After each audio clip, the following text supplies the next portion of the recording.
Good morning. Thanks for joining us here at 7 o'clock. I'm Tracey McCain. And I'm Caitlin Nuclo. You're watching Eyewitness News here on the Wax. We appreciate that.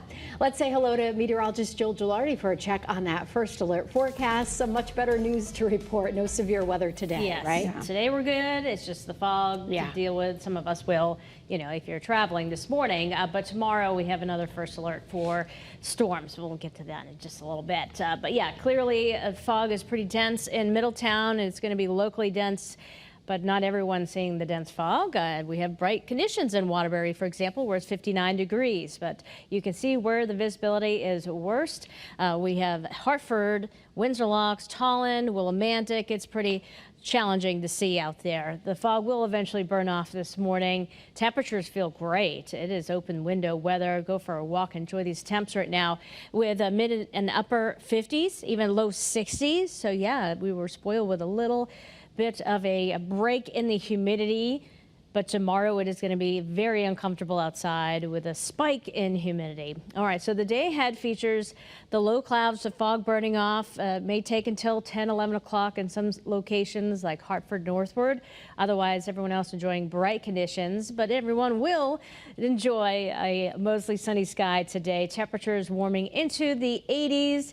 It'll be just a little bit lower down towards the shoreline because of that onshore flow in the upper 70s, but all in all, great weather today. It's going to be tomorrow. We have another first alert for stormy weather and hot and humid conditions. We'll get into details regarding the timing of those storms coming up a little later in your first alert forecast. But certainly fog slowing folks down on the roadway. Caitlin has an update on traffic now. All right, thanks, Jill. Yeah, I hope that it's kind of slowing things down out there this morning, because if you're heading out the door and you encounter any of that reduced visibility, you need to also reduce those speeds. So just heads up that that fog is hanging tough in portions of the state. Your drive times and speeds, though, looking pretty typical. You can see we've got that drive time here on 95 southbound New Haven to the George Washington Bridge. It's approaching 100 minutes. And the Parkway also backing up a little bit more substantially. We've got normal congestion that's building. We're also dealing with a crash here in Trumbull. So first alert, Route 15 southbound between exits 49 and 48. The left lane there is blocked off, which is also going to slow things down out there. Still dealing with these road closures in the southwestern portion of the state. No real updates for you, just that they are still out there. And that fog really hanging tough. It's like pea soup here in Vernon, 84 east and westbound. You can see Middletown. It's like down to goose eggs here along Route 9. Fog, a little foggy in the capital city, 91 north and southbound, and traffic is building as well as things are slowing down as the merge from 91 southbound onto 84 is taking place. Just take it easy. I'm Caitlin Francis with your Connecticut Chevy First Alert traffic report, driven by your Connecticut Chevy dealers. We're headed to Southbury this morning, where it is the first day for students in the district and at Pomperaug High School. Yeah, you'll remember all the severe flooding that happened just over a week ago there in one of the areas hardest hit. Let's check in with Channel 3 Eyewitness News reporter Marcy Jones, who's telling us all the important details about the first day. Good morning. Well, typically the couple of days leading up to the start of school, teachers are putting the final touches on their classrooms and faculty getting ready to welcome the students back. However, I just spoke with the superintendent here. He said he was up until 11 last night with town officials finalizing new bus routes. Now, it's nothing short of a miracle that all 15 schools within the Southbury School District are opened as scheduled today. For the last several days, school officials have been working behind the scenes with local and state authorities to make sure the town and school buildings are ready for students to come back to the classrooms. Superintendent Joshua Smith says 6 days ago, it didn't look like they could open schools at all. 4 days ago, it didn't appear that they could run bus routes. Today, they are opening schools on time with bus routes for almost all of their students. Take a listen. Starting school kind of as normal as possible. If we learned anything during a pandemic, it's that consistency is important. Families need to have kind of a reliable schedule. Life is chaotic enough, and to know when the buses are going to come and that my students are going to go to school and we're going to run this, and we don't have to figure out other family logistics, especially for families who are dealing with all kinds of crises right now, figuring out what to do and when school is going to start. It's important for us to give the community that consistency and that dependability on our schools. And I did ask him if he had a chance to speak with the superintendent of the Oxford School District. He said he did. And, you know, they were kind of joking a little bit about the fact that there's no page in the superintendent handbook that tells you how to deal with the aftermath of a 1,000-year flood. He said that his heart goes out to that entire community. They are here to lend support. Anything that they need, any resources, they will be here to help them through this time. Reporting live in Southbury, Marcy Jones, Channel 3 Eyewitness News. Okay, Marcy, thank you. And meanwhile, we're also getting a look inside the flood destruction at the local library in Southbury. Water surged through the lower level of the building. Take a look here at this video. It's just incredible.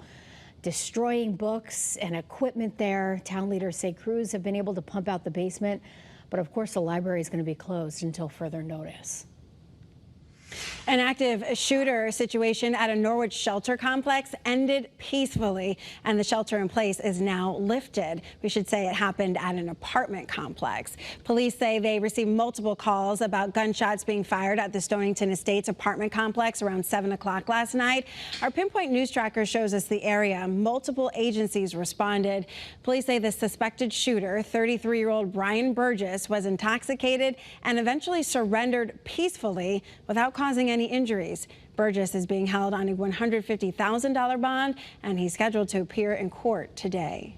Police have arrested a fourth suspect in connection with the murder of a teenager in Waterbury. Investigators say 20-year-old Jada Ellis faces charges of conspiracy to commit murder following the death of Joseph Zavala. The 18-year-old was driving with a group of friends in November when someone opened fire on the car. Zavala was shot in the head and was dropped off at the hospital where he died 2 days later. Ellis is held on a $250,000 bond and is pending arraignment. Well, 6 people from Florida are in custody in Connecticut following a kidnapping in Danbury. Witnesses told police they saw 3 men exit a van, assault a man, then push him back into the vehicle and take off. Police located the vehicle and found 2 people bound with duct tape. They say one had been assaulted with a baseball bat. The suspects now face multiple charges, and investigators are trying to determine a motive.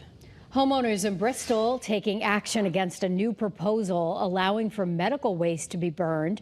They're concerned about air quality. The change would let the Reworld Waste Facility burn 57 tons of medical waste a day.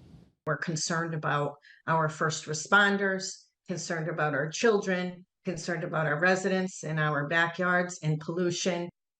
A public hearing is set to take place after neighbors submitted a petition with more than 100 signatures. Deep says they are not able to comment on the ongoing matter, but they look forward to considering all sides at the hearing. Well, New Haven is hoping to clear the air when it comes to pollution. City officials have installed 11 air quality monitors to measure unhealthy particles. Residents will be able to see real-time pollution levels on the city's website. Leaders say it's another step in the plan to make New Haven a greener place to live. Governor Ned Lamont and Comptroller Sean Scanlon are meeting this morning to announce the expansion of the Paraeducator Health Care Subsidy Program. It helps more than 4,000 paraeducators with their health care costs. The announcement will start at 11:30 this morning. Well, new to public schools this year, menstrual products will be stocked in both boys' and girls' bathrooms. This is part of a new law requiring these products for students in grades 3 through 12, regardless of gender. Until now, schools have been providing these products in the nurse's office. The state approved nearly $2 million to help cover the cost of the menstrual products, but only for schools with large numbers of low-income families. This means many schools will have to pay for their own supplies. Channel 3 is your back-to-school authority, and this morning the largest public school district in our state has students and teachers returning to the classroom. Well, let's check in with Channel 3 Eyewitness News reporter Olivia Schuler. She is live from Martin Luther King Jr. Middle School with administrators, teachers, and students. They're all excited about this new school year. Quiet right now, but in less than an hour, the school is going to be buzzing with excitement. Calling All Brothers is going to line the path here, celebrating students and cheering them on as they walk into their first day of school. The first day of school brings some jitters, but mainly excitement for both students and staff. A new year calls for new opportunity. We spoke to Superintendent of Hartford Public Schools, Leslie Torres Rodriguez, about what's changing within the district for the 2024-2025 school year. She says they're looking forward to expanding curriculum, starting off with the younger kids, there will be a new elementary literacy curriculum for kindergarten through 5th grade. Torres Rodriguez says they're still seeing a slight learning gap from COVID, but the district saw gains in math and literacy. She says the new elementary curriculum is aligned with the science of reading to continue to improve oral and written skills. For high school students, Torres Rodriguez says they're looking to expand career offerings and extracurriculars. Superintendent, how can we have experiences that connect what's happening in the classroom to the real world, and so more opportunities for our students to engage all of our athletic and extracurricular activities. Our students are saying, don't touch those, add more of those, and so again, opportunities for students to feel that they're valued. Well, students are definitely going to feel valued this morning here at Martin Luther King Jr. Middle School. We're going to be here all morning long to join in with some of the festivities. And if you see us, make sure you come say hi. And we can talk a little bit about the excitement of back to school. So we wish everyone a good luck here in Hartford. In Hartford, Olivia Schuler, Channel 3 Eyewitness News. Good morning, everyone. It is 7:11. We are tracking areas of locally dense fog, and where it is foggy, it is happening right now in Old Saybrook, for example. We can see some of that fog out in the distance of New Haven. Otherwise, a bright sunshine there and 64 degrees. Winds are light this morning. Visibility and not the greatest, but some spots it's just fine. So it's wavering across the state. Have your headlights on just if you encounter some of those foggier conditions, just so folks can see you. As we take a look at the temperatures, it's 55 in Norwich. Feels amazing out there. 61 Hartford. So nice, refreshing start to the day. Not terribly humid at all. And the clouds and the low cloudiness in terms of the fog burns off by about 10 o'clock this morning. Bright for us all as we progress through the afternoon with highs well into the 80s and then settling back under a clear sky into the 70s this evening. So locally dense fog this morning and a first alert though tomorrow morning, a few showers. It's tomorrow afternoon. A couple of strong or severe thunderstorms could be a part of the mix, and it's going to be hot and humid. Then trending cooler and comfier to end the week, but unsettled at times over Labor Day weekend. I'll have more on that forecast coming up in less than 10 minutes.